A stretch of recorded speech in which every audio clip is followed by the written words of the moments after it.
Sekuat yang mungkin. Sekuat yang mungkin. Aku dah cukup kuat tu. Aku nak melepas macam cara baik je macam ni.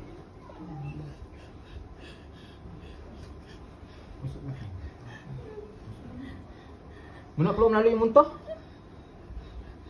Nak keluar melalui muntah ataupun nak suruh aku tolong keluarkan? Nak keluar aku ikut muntah Boleh Sediakan plastik dulu. Okay.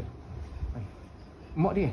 Mak dia. Dapatkan. Filtikas wa qulubahum fil waswas wa aydiyahum fil iflas wa ubiqhum min ar-rij' ila ras la fi sakhlin yakhta wa la fi jabalin yatla bima'ati alfi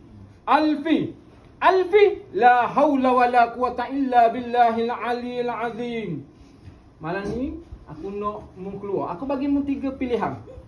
Mu keluar secara baik, atau mu diislamkan, atau aku sembelih mu malam ni. Aku nak mu keluar secara baik melalui muntah dia. Boleh tak boleh? Boleh, getarkan jari jemari.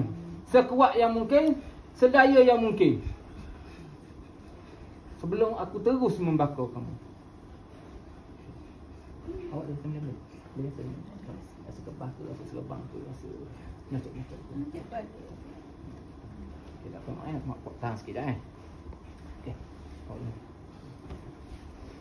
Bismillahirrahmanirrahim.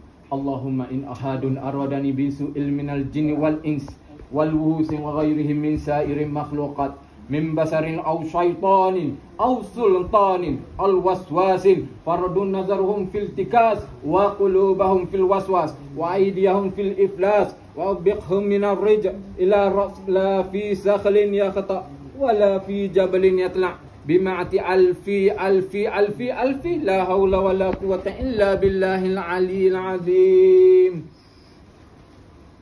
Nak keluar. Nak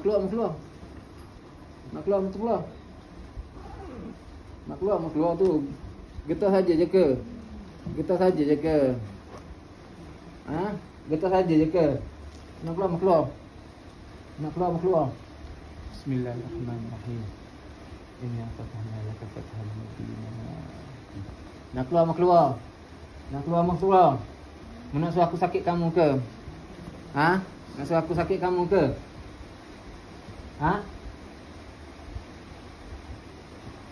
Nak keluar.